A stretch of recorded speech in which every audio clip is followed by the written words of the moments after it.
तो आमिर के कातिल अरमगान के तमाम बैंक अकाउंट्स खाली हो गए, कैसे? इसके अलावा बेनामीदार कौन थे और इन जिन अकाउंट्स में पैसे आते थे वो इस्तेमाल मुलजिम कैसे करता था?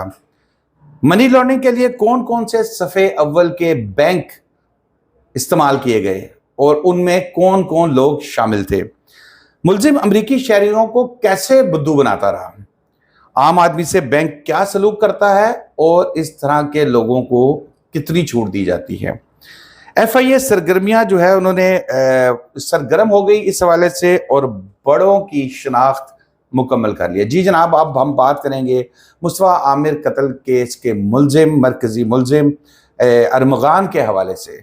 और अरमगान कुरैशी जो एक अरब तरीन पति शख्स है इस वक्त, इसके 40 अकाउंट तो एक अब अलग हैं, फिर उसके अलावा 4 बेनामी अकाउंट जो इसने अपने मुलाजमीन के नाम पे बना रखे थे, वहां से पैसे अकाउंट्स में आते थे और उनको किस किस तरीके से इस्तेमाल किया जाता था। यानी कि अगर किसी ने कोई 2 नंबर की ट्रांजैक्शन करनी है या कुछ इस तरह का, वो वहां पर 100 रुपये भेजेगा, उसमें से 40 रुपये अरमगान के होंगे और 60 रुपये उसके होंगे।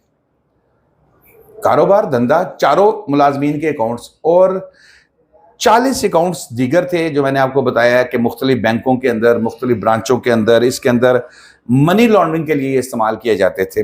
और UBL इसमें शामिल था, इसके अलावा बैंक अल-फलाह के 3 अकाउंट्स, फैसल बैंक लिमिटेड के 2 अकाउंट्स और दीगर बैंकों में भी जो है बेनामी अकाउंट्स बनाए गए थे। अब ये वो बैंक्स हैं कि जब आप या मैं कोई इनके पास जाएगा तो आप यकीन करेंगे कि ये इतनी को वेरिफिकेशन करेंगे कि नानी दादी परदादी याद करा देंगे।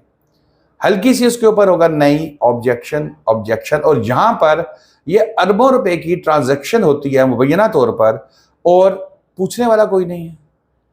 कानूनी तौर पर किसी बड़ी ट्रांजैक्शन पर ये पाबंद होते हैं कि स्टेट बैंक को इन्फॉर्म करें, फिर FIA और NAB होती है। कई हमारे सियासतदान जो हमेशा बदनाम होते हैं, वो सियासतदान आज भी NAB में तारीखियां भुगत रहे हैं, FIA में तारीखियां भुगत रहे हैं। किस वजह से? कि ये बैंक्स उनका लिख के भेज देते थे कि ये हैवी ट्रांजैक्शन की, और ये ट्रांजैक्शन जो थी आज तक किसी ने रिपोर्ट नहीं की। और अकाउंट होल्डर बैरून मुल्क पैसे जाते थे, जैसे मैंने आपको बताया कि उसमें से किसी ने बैरून मुल्क पैसे भिजवाए हैं या बैरून मुल्क मुंतकिल किए हैं पैसे, तो वो इस अकाउंट के ज़रिए यहाँ मुल्क में आए हैं, तो इस अकाउंट के लिए, और उसमें से इसका अरमगान का जो है वो 40% होता था, 60% उसका जिसने वो किया। जैसे मैंने बताया कि सफ़े अव्वल के बैंक्स जो है वो, उनमें इनके अकाउंट से कुछ के नाम लिए, कुछ के रह गए, और अरबों रुपए की मशकूक ट्रांजैक्शंस यहाँ पर होती रही। मशकूक ट्रांजैक्शन पर बैंक्स पाबंद हैं कि स्टेट बैंक को आगाह करें, FIA NAB को भिजवा दिया जाएगा, लेकिन ऐसा नहीं हुआ। FIA ने 40 अकाउंट्स को जो फ्रीज किया हुआ है इसके अरमगान के, और उनके शक है कि इन बड़ी ट्रांजैक्शन में बैंक के लोग भी मुलव्विस हो सकते हैं, और मेरी इतलात के मुताबिक उनसे भी इंक्वायरीज की जा रही हैं, उनसे भी पूछगिछ की जा रही है कि भाई आपके बैंक में इतनी बड़ी ट्रांजैक्शन होती रही तो आपको तो पता ही नहीं था। और ये भी इस पर की जा रही है, उनके खिलाफ भी कार्रवाई होगी, लेकिन वो अलग तरीके से होगी, इसका अलग केस होगा।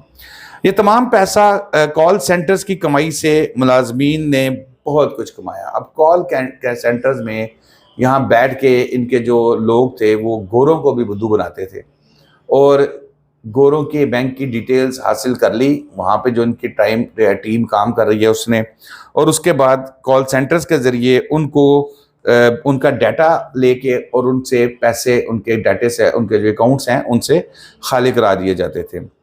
और यहाँ पर अरमगान के बेनामी अकाउंट्स में भी रकम मैंने बताया कि आती थी, और पैसा क्रिप्टो करेंसी के लिए इस्तेमाल करता था, क्रिप्टो करेंसी में तब्दील कर लेता था। लेकिन कई जगह पर ऐसे होता था कि जो क्रिप्टो करेंसी है यूज़ नहीं होती, जैसे उसने गन्स खरीदनी हैं, बड़ी बड़ी गाड़ियाँ खरीदनी हैं।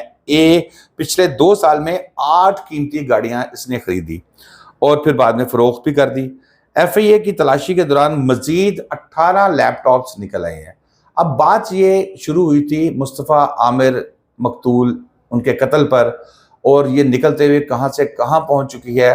ابھی بھی میں امید کرتا ہوں کہ مصطفیٰ عامر کو کم از کم انصاف ضرور ملے گا، کیونکہ یہ جو معاملات چل رہے ہیں اس میں اگر بڑے لوگ انوالو ہوئے تو شاید یہ بیل منڈے نہ چڑھ سکے، لیکن جس طریقے سے ابھی تک سرکاری ادارے ہمارے کام کر رہے ہیں، حکومت ہماری کام کر رہی ہے، چاہے وہ سندھ کی ہے یا فیڈرل کے زیر تمام ادارے ہیں، مجھے لگتا ہے کہ یہ بیل بھی منڈے چڑھے گی اور کہیں نہ کہیں پر ان چیزوں کو فائنلائز کیا جائے گا اور ملک کو جو یہ ہیوی قسم کا نقصان ہو رہا ہے اس سے بچایا جا سکے گا۔ تو دوستو اب تک کے لیے اتنا ہی، شاداب، آج کو اجازت دیجیے، اللہ حافظ۔